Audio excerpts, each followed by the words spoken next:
Ilalagay natin to lahat dito sa ating kawali. Tatanggalin na natin to. Look at that. Okay na to. Bulaklak.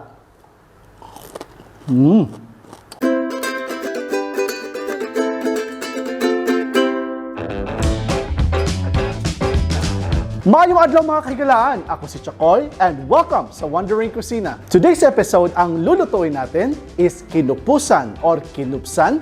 Ang ibig sabihin, paliitin ng husto yung karne. So, ito ang stages ng ating kinupsan gamit ang baboy at saka bulaklak ng baboy. So, ito yung mga ingredients sa atin mga ka-wonders. Napakasimple. So, ito yung mga tira-tirang baboy or mga pira-piraso na binili namin. So, mostly taba po ito at saka may konting mga laman-laman. And of course, etong chicharong bulaklak natin. Ito, yan. Ganito yung pagkakat namin and thank goodness na nakakita kami ng ganitong part ng baboy dito sa UAE. So, available ito dito. So, etong na-excite kaming gawing kinupusan. Etong baboy natin, it's about 2 kilos. And ito namang bulaklak natin, it's the same. It's about 2 kilos as well. So, ngayon, lagyan natin ng asin. Don't worry, imamasahin natin itong asin natin. That's 1, 2, 3, 4, 5. So, 5 teaspoons of salt para sa buong mixture na to. And 1, 2, 3. So, 3 teaspoons ng pepper. So, ngayon, i-mix lang natin to ng husto. Yan. So, just for your information mga ka-wonders, ito is nahugasan ko na to ng husto. So, hindi ko na lang ipakita sa inyo. Obviously, trust that this is already washed. Importante kasi sa karne, especially pag baboy, hinugasan muna natin. Especially itong bulaklak natin. Isa sa mga ingredients mga ka-wonders na gagamitin natin is bawang. So itong buong bawang, hahatiin ko lang sa dalawa. So huwag kayong mag-alala na may mga balat pa to. Ayos lang yan. Yan yung nagpapasarap din. So ngayon, ilalagay natin to lahat dito sa ating kawali. Mas maganda sana kung ginamitan natin to ng apoy. Pero ito lang available natin ngayon. So let's use what we have. So on na natin. And heat up lang natin. So, ngayon, i-mix natin to. Walang tigil po to sa paghalo mga ka-wonders kasi kailangan natin tong buong ito mag-even yung distribution ng heat sa bawat meat niya. So, dapat ready tayo sa ating lakas para haluin to lahat. So, mga ka-wonders, haluin lang natin. Continuous lang dapat yung paghalo natin. Yan.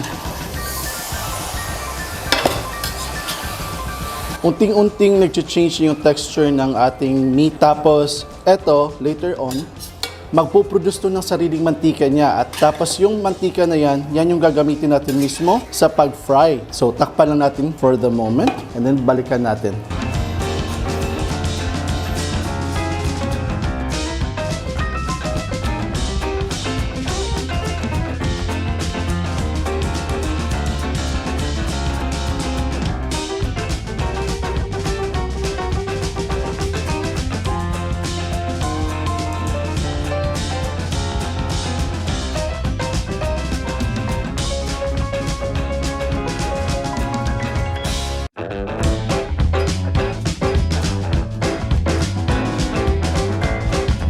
Usually mga ka-wonders, itong dami ng meat natin is niluluto to sa sobrang malaking kawali at saka niluluto sa apoy. Yung sa apoy sa kahoy or malakas na apoy na stove. Kaso, ito yung available natin today.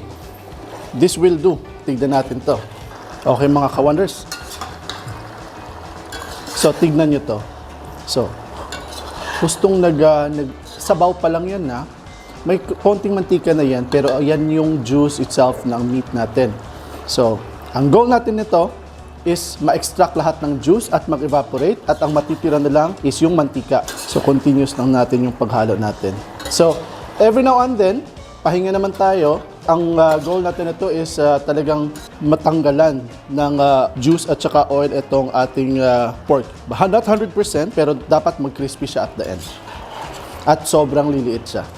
So, takpan muna natin, hayaan natin maluto siya ng sarili niyang sabaw at mag-evaporate siya ng husto. So, balikan natin to after a few minutes para i-check kasi hahaluin na naman natin ulit.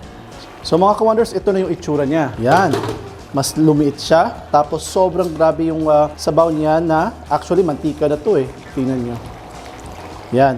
So, continuous lang yung halo natin mga ka-wonders. So, this is the moment of truth. Dito tayo iti-test ng ating lakas. Kasi dapat continuous yung halo na natin nito. So, in a while, since luto na naman to, tatanggalin na natin to. So, we will do our first fry. Ang bango niya mga ka-wonders. Simple lang yung ingredients na nilagay natin, which is salt at saka powdered pepper. Tapos ilagyan natin ng isang buong bawang at hinati sa dalawa. Yun lang. Okay mga ka-wonders, hindi pa to yung first frying niya. Tatanggalin na natin to. Look at that. Okay na to. So mantika na lang yung naiwan dyan sa ilalim. Ang daming mantika. Super daming mantika. Tatanggalin na natin to and then let's get ready for our first frying. So lagay lang natin to dito mga ka-wonders. Tanggalin natin sa mantika. Yan. Tignan nyo yung mantika na produce niya. Sobrang dami. So ito yung huli mga ka-wonders. So ang gagawin natin is tanggalin natin yung mantika, lilinisin natin tumbo para itong mantika mismo mamaya mas clear siya na pag ginamit natin. Kasi yung iba may residue na nagsistick doon sa ilalim ng wok natin. So mga ka-wonders, ready na tayo para sa ating first fry. We are not going to put it on a very high flame. First fry pa naman, so hayaan lang natin na ganito lang yung heat niya para medium-high heat. So mga ka-wonders, let's put in our first set. Ayan. Continuous lang ang halo mga ka-wonders. Tinakpan ko lang baka puputok siya. Ayan. Siguro mga 1 to 2 minutes or probably maximum 5 minutes ating paghalo nito. Tatanggalin natin siya ulit. Ayan. Pin-prepare ko lang sarili ko. Nilagyan ko ng ganito. Yung pinangsangga ko yung takip.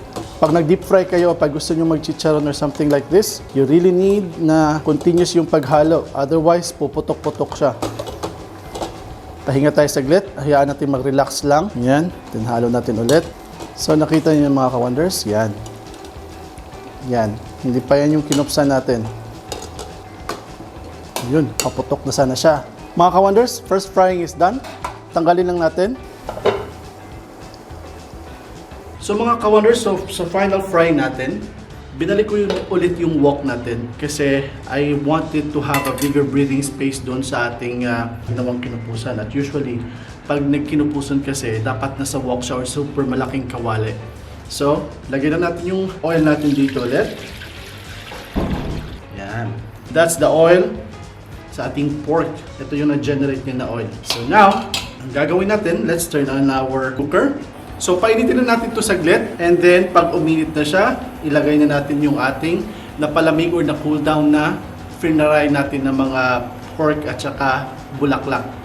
So mga ka-wonders, yung lahat ng mga pork at saka bulaklak natin, niluto ko na siya. Ginawa ko na siya sa first step natin na fry. So now, ang ibig sabihin ng kinupusan or kinupsan in short sa Bisaya, ibig sabihin niyan is tinanggalan or talagang na-induce yung oil. So, kaya liliit siya. So, parang ang term namin dyan sa Bisaya, kupos or lumiit kasi nawala na siya ng mantika. So, etong mga sizes na to, mas liliit pa to. So, ang goal natin ito is crispy pero liliit ito lalo. Etong mga sizes na to. Yan. So, let's see how it goes kasi hindi pa na-try yung kinupusan or kinupsan na bulaklak. So, mainit na yung mantika natin. Let's start the second fry and the final fry. Eto mga ka-wonders, continue pa rin ang steering natin ito ha. So, lagay na natin lahat. Yan.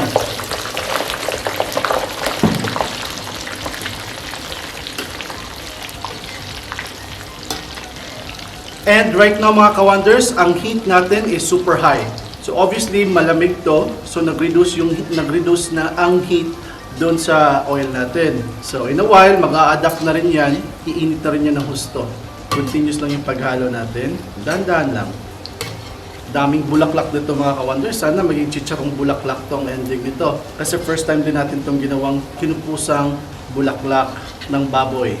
Sa Cebu mga ka-wonders, maraming tinatawag naming pungko-pungko or turo-turo dun sa pag sinabi sa Tagalog. Bakit pungko? Kasi nakasquat kang umuupo para makakain ng eto, chicharong bulaklak, meron din silang sinaserve na longganisa. At saka ang pinakamasarap na sausawan nito mga ka-wonders is of course sukang anghang. Suka na may chopped onions at saka bawang and sili. So dito sa side ito mga ka-wonders, I've already prepared sa lalagyanan natin. So meron lang tayong ganito, parang strainer, kasi para yung mantika tutulo siya doon sa ilalim. Tapos it will help keep our itong chicharong bulaklak natin at saka itong kinupusan natin, ma-maintain yung crispiness niya. Yan. Lagyan na natin sila dyan.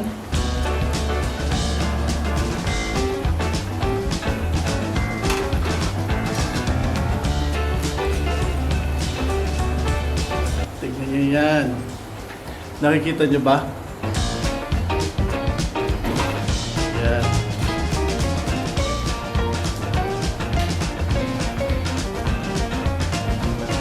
Sobrang liit na ng pork items natin. Yung mga baboy. Tingnan nyo yung pork natin. Yan. Sobrang liit na niya. So, from those sizes na malalaki, ang liit na niya. So, kupos, kupos or lumiit. So, kaya tawag namin ito kinupusan or pinaliit. So mga ka-wonders, yan yung process ng kinupusan natin or kinupsan. Now, tikman naman natin. Here. Ito yung lahat mga ka-wonders. So, sobrang dami nito kanina. Ngayon, ito na lang ang natira. Yan. Tapos may sukang anghang. So, sobrang liit na niya mga ka-wonders kasi yan yung ibig sabihin ng kinupusan or paliitin. So, bakit siya lumiit? Dahil sa mantika na sobrang na-induce out of the pork. Tikman na natin, naglalaway ako. Tikman natin kung gaano ito ka-crunchy. Sila lahat nakatikim, ako na lang hindi eh. Ito yung bulaklak.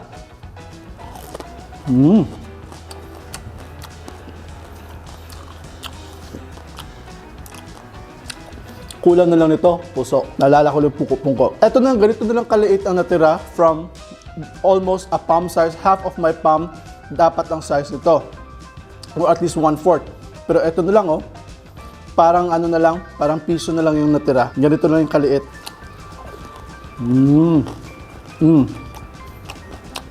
Achieve. Panalo. Napakasimple ng ingredients natin. Asin at saka pepper lang ginamit natin. Tapos ito naman baboy. Yan. Maghanda na kayo ng 2 kalderong kanin. Maaksaya to sa kanin. Panalo. Shoutout sa tanang mga namaligya og pungko-pungko diya sa Cebu. Ito na ni. Although medyo mas dagko tong inyong bulaklak, but this one will do for us. Lami kayo. Ang sarap mga ka-wonders. So there you have it mga ka-wonders. That's our episode for today. Kinupusan na baboy at saka bulaklak ng baboy. Kung bago lang kayo sa channel namin dito sa Wandering Kusina, welcome sa Wandering Kusina. Please don't forget to subscribe. Click that subscribe button tapos click nyo na rin ang notification bell so that you will be updated sa lahat ng mga bagong videos namin. And we will always reply to your comments. So put that comments down below and then like nyo na rin yung mga videos namin and share nyo na rin. And we also have Facebook at saka Instagram. And congratulations sa ating lahat kasi umabot na tayo ng 50,000 subscribers at last. That's 2 years in the making. Medyo matagal-tagal, slowly but organically. We are happy that we are 50,000 stronger at daghang salamat sa inyong tanan. Maraming salamat sa inyo lahat mga ka-wonders sa pagtulong nyo sa amin at pagsuporta nyo. So on behalf of Chef Mark, thank you very much for watching. Ako si Chakoy. Stay cool, stay safe, and peace. Ah.